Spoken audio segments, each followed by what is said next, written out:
What's up, race fans? It is me, Randy Orton, Fan 2011, back here once again for round 17 of 36 in Season 3 of the PORWC Pepsi Cup Series. This is the Quaker State 400 here at Kentucky Speedway. Joining me here in the broadcast booth is a good friend of mine.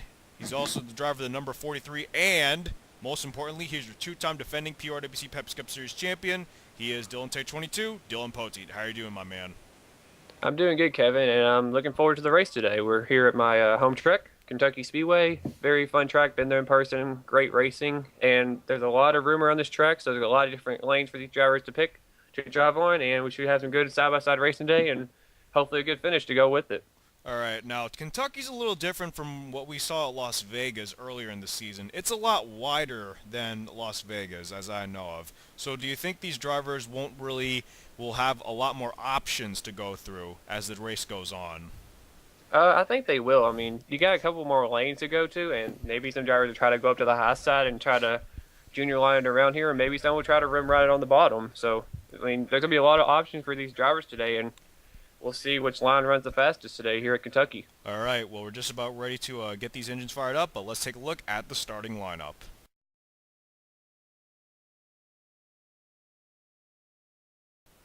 That was your starting lineup. Charles Jackson will be starting on the pole for the second time this season.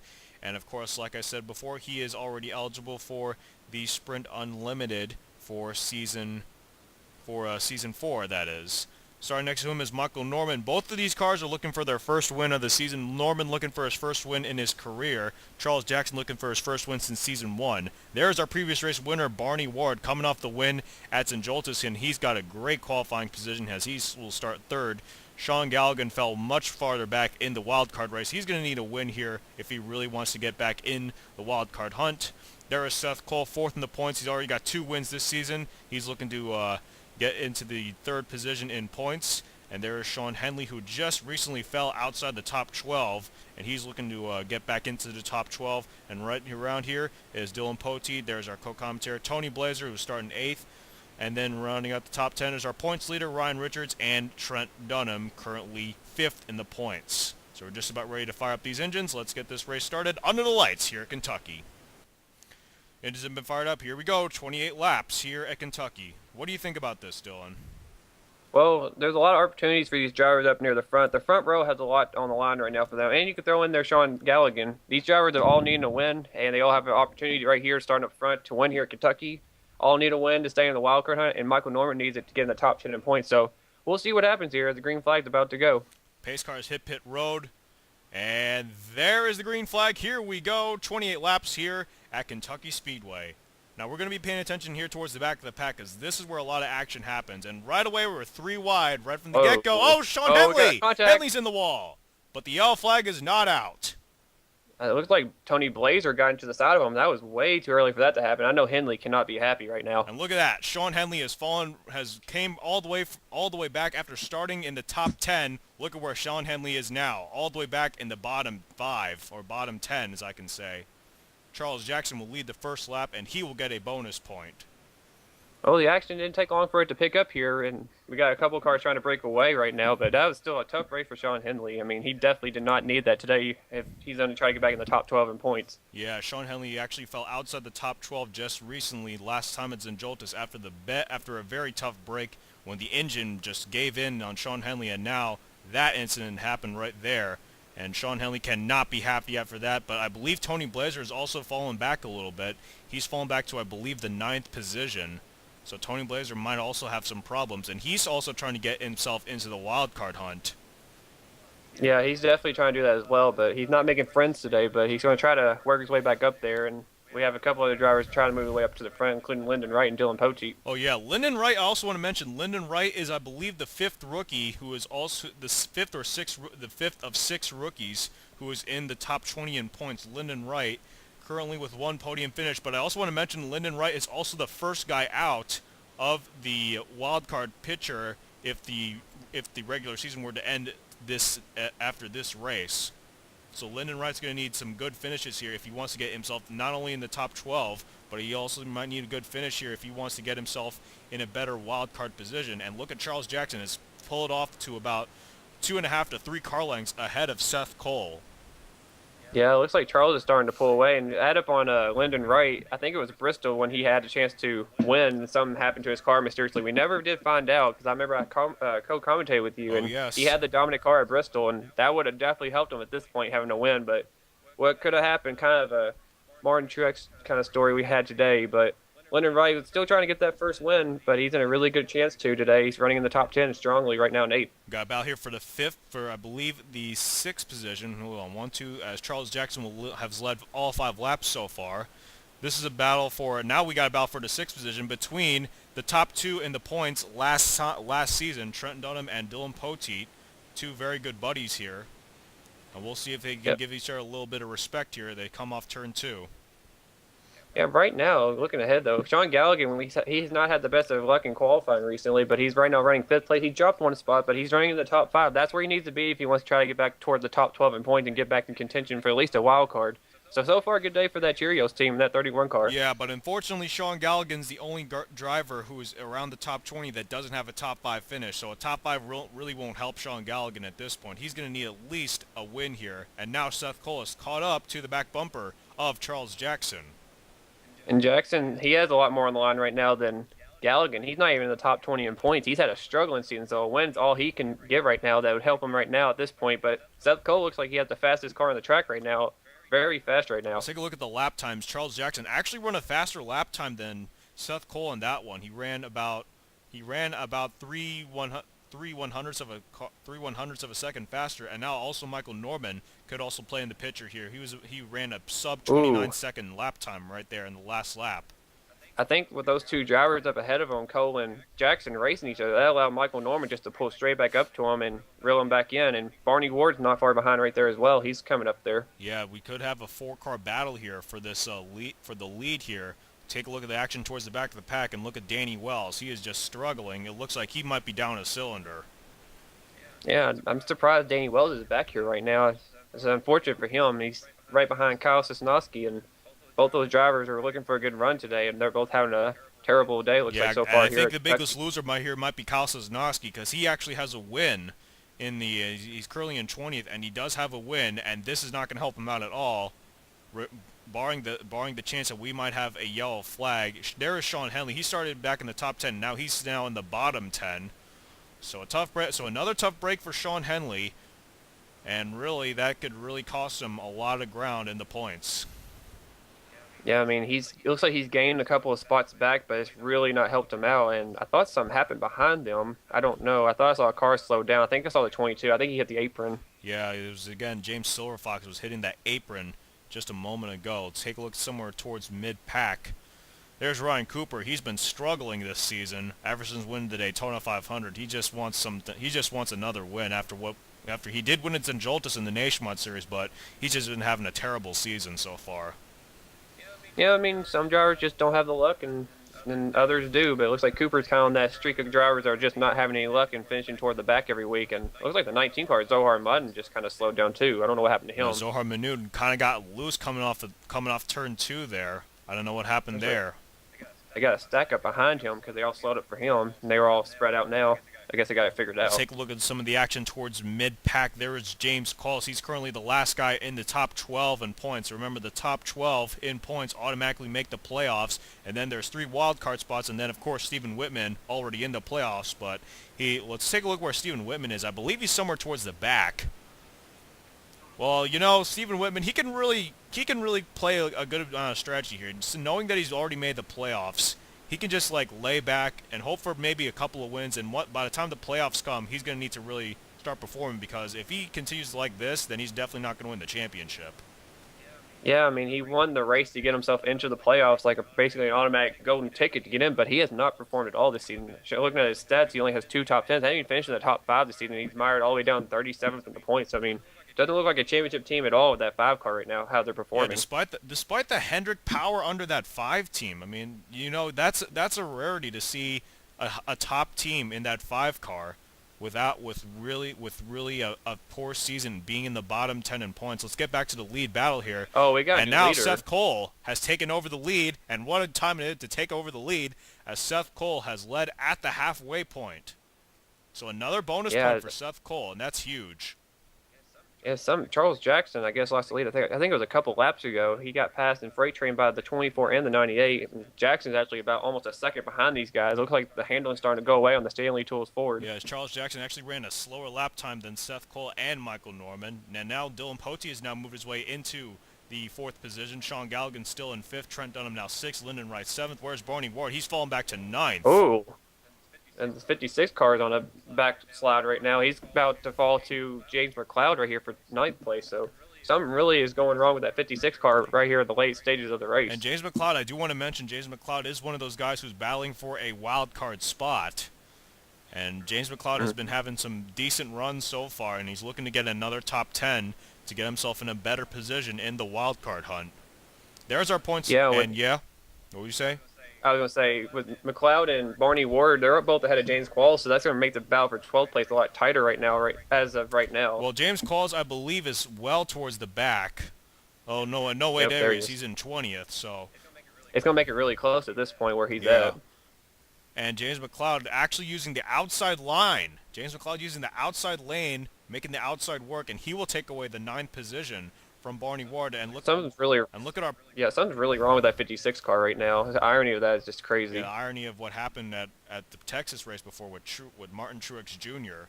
And there's our points leader, Ryan Richards, currently running in 11th. He's the first guy, I believe, with the first guy to reach 10 top 10s this season. And Ryan Richards looking for top 10 number 11 at the expense of Barney Ward, our previous race winner. We haven't looked at a couple of the guys up in the top 10 in points. I know Anthony McCurry, Liam Irving, Dillon Young are some of these guys back there. We haven't even talked about them. I don't know where they're at. There's Liam. He's in 12th. Anthony McCurry is currently battling for 14th position with Ben Paul. Liam Irving battling for 12th with Alex Jones. And Dillon Young, I haven't seen him this race Where's either. Dillon Young? Oh, 48th Richard on Johnson. pit road. Richard Johnson has hit pit road for some reason. There's Dillon Young. He's back in 37th. Oh, wow. Dillon's having a terrible day, but something's wrong on the 48 car today. He's on pit I road. don't know what it is, but it looks like it might be a battery problem, just reminiscent, like complete irony of what we saw with Dale Earnhardt Jr. in the Texas race. It looks like Yeah, we didn't know. I don't know if he drove back to pit road under power or did he stop on the back straightaway or somewhere. Possibly, we'll have to take a look at that. I believe he did drive back to pit road under power, which is why the yellow flag hasn't come out yet. We still haven't seen a yellow flag, so that is very surprising to see that. The top 10. But there's been a lot of good racing. Top 10 are still intact. We got a battle here for 12th between Liam Irving and Alex Jones. We come around with 8 laps to go. Seth Cole pretty much been the dominant car so far in this late stages of the race, but Michael Norman right on his back bumper looking for his first win of his career in the Pepsi Cup Series. It looks like they're mirroring each other's lap times. They're very close. They're not gaining much. I mean, it's basically right there on the money on lap time. So Michael's going to try to find a little bit extra speed, but right here at the end of this race to pass that 24, he's going to be stuck behind him in this case. Look at the lap time. Seth Cole will cross the line with 7 to go. Seth Cole ran at 29.377. Michael Norman, you're right. Michael Norman ran at 29.373, so Michael Norman only 4 one-thousandths of a second faster than Seth Cole. So at that rate, he's not going to catch him. Yeah, and and coming around, there's going to be 6 laps to go, and Seth Cole's in the driver's seat, so it's going to take a mistake on Seth Cole's part if Michael Norman even wants to have a chance at the win here, and maybe Charles Jackson if both of them get involved. 6 laps to go this time by. Now we got a battle here. We got a battle here for 4th between Dillon Poteet and Sean Galligan. Galligan needs every position he can get at this point. Dillon's kind of up there. He's third in the points, so he's basically in a good position right now. But right now, Galligan is racing for every point he can. He needs to get a win, but at this point in the race, it doesn't look like he's going to get the win. But top 5 will definitely help this 31 team. Every position would really count. And again, Tony Blazer back in the 8th position. He is in 8th. James McLeod is now in 9th. Now there's a battle for the 10th position. Barney Ward stuck on the outside. Ryan Richards running running about a 1/10 of a second faster than Barney Ward in that previous lap. For Ryan Richards, if he can clear Barney Ward here, and it looks like he will. Yep. Ryan Richards having such a great season. You know, this guy's just been phenomenal, to tell you the truth. I don't know what is in him, but this guy has a true rookie determination. Yeah, for an underfunded team like Front Row Motorsports, him and Tony Blazer both been pretty well this season. But Ryan Richards probably been the surprise of the season with his 3 wins, leading the points, complete unknown this season, but showing up this season definitely in that 34 Well, car. 4 laps to go now, and Michael Norman still can't And catch Seth mm, Cole. it looks like Michael Norman actually lost about a tenth or something. And at this point, if he can't gain any more than he is right now, there's no way he's going to catch Seth Cole, and that's going to ultimately end Charles Jackson's chance of catching up as well. He was one of them. He needs them to race side by side to catch They're up, not. but Michael honestly can't even catch Seth right now. Well, Sean Galligan has made the pass on Dillon Poteet for the 4th position, as we mentioned before. 3 laps to go this time by. Let's take a look. Let's cycle through the field one more time. Kyle Sosnowski, Danny Wells struggling. Dylan Young also struggling. They're both are all back in the bottom 5 here. Sean Henley also. Where's Eric? Have we seen Eric Burton this race? I Eric haven't seen Burton, him he's either. back in 31st. Oh, He's there he looking is. for 30th at the expense of James Looks like the Silverfox. Penske cars. Yeah, the Penske cars look like they're struggling today. Yeah, Tough where's race for those William drivers. Duncan? That was, He's not that far up 21st, ahead. so There he is. not a really good day for the Penske team. And Barney Ward has made the pass again. Barney Ward has repassed Brian Richards for that 10th position. And honestly, even though Seth Cole is leading the race right now, Hendrick's not really having a good day. Other than that, Richard Johnson's in up here, Kyle Sosnowski in the back, and then you saw Stephen Whitman in the back. I mean, it's not. It might be a good day for Seth Cole, but not for the rest of One the team. lap to Though. go. The white flag is out. Seth Cole in firm control here. Let's take a look at the rest of the top 10 here. We might still have a battle back here. Oh, Barney Ward. He got back around Yeah, Ryan we did Richards. mention that earlier. Barney Ward is able to get around Ryan Richards for the 10th position. And here they come through turns 3 and 4. He's just selling to the finish line. Seth Cole just right place, right time, and Just gonna hang on. dominated this entire race from the late stages. And here comes the checkered flag. Seth Cole takes home the checkered flag. He wins the Quaker State 400 here in Kentucky. And that's his 3rd win of the season. Guess who's back? Seth is back, back on top. Yep, so now Seth Cole is back on top. He won't be back on top of the points, but he'll most certainly gain a bit of ground on Ryan Richards. Michael Norman so close there, but still just couldn't catch the veteran Seth Cole, as he'll have to settle for 2nd, but that's his best finish of the season for Michael Norman. Charles Jackson. It'll just be a matter of time until Michael gets that win. I mean, it's coming. Sean Though, for that Galligan team. gets his best finish of the season as well, and 4, Dillon Poteet rounds up the top 5. Trent Dunham, a great day for him. He'll end up 6. Lyndon Wright will get a much-needed top 10 here, as well as Tony Blazer and James McLeod. Yep. And Barney Ward will most certainly get himself into the top 12 in points. He's pushing him down pit And road. Barney Ward will most certainly get himself into the top 12 in points, and Ryan Richards will end up 11, just outside the top 10. But still a great day for Ryan Richards, our points leader. Take a look where Anthony McCurry finished. He actually finished 13th, so he won't gain much ground. Only 2 points on Anthony. And Liam Irving was right behind him at 14. So those guys, they kept a pretty solid day for probably cars that didn't have a good run, but not much is probably going to change around the top 10. The battle looks like it's going to be a shuffle between 11th to like 20th. So let's see what happens so there. We're done with this race. Now let's take a look at the official race results. There's a look at your official race results. Congratulations to Seth Cole. That's his 3rd win of the season here in the Pepsi Cup Series, and that's a big win for Seth Cole. That's get himself even more bonus points, assuming that he does make the playoffs. But we're probably with the kind of performance Seth Cole's been having, I believe he will make the playoffs for the 3rd consecutive season.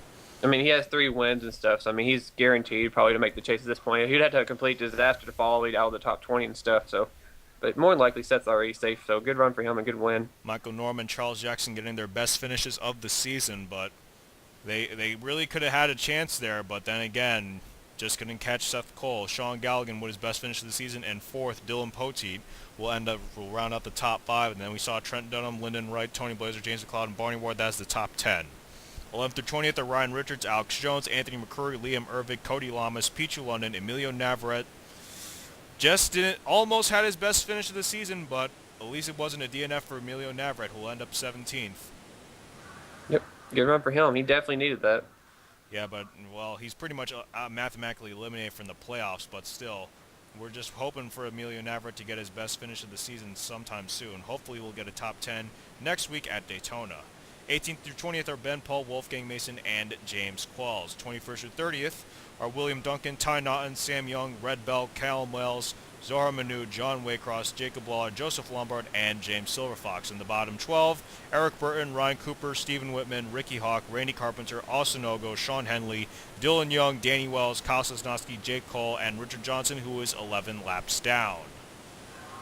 Yeah, there's a lot of drivers that finished below 30th. There's a lot of drivers that need a good run today. It's really going to hurt them. That's going to definitely shuffle the point standings, though, for a lot of those drivers, including Eric Burton and Danny Wells, Kyle Sosnowski, Sean Henley especially, and just a tough day for these drivers. Just Kentucky did not agree with their cars today. It's really going to hurt them in the points. Yeah, and I want to mention this: 6th through 9th are pretty close in proximity in points, and Jacob Lawler ended up 28th, Dylan Young in 38th. So all these guys finishing in the bottom 15. Eric Burton 31st. Yeah, and I mean they're all right there. And I believe the biggest loser out of this one will be Sean Henley, But that really wasn't his fault, though. Yeah. I mean, he did get taken out on lap 1. That was kind of a bad move on Tony Blair's part. Sean Henley is the one who's going to suffer with this. Was Tony Blair, the guy top 10 today. So I wouldn't expect the 33 and the 38 to be on talking terms for a while. Yeah, well, that's now we might That's see racing. Rubbin's racing. That's all we can say.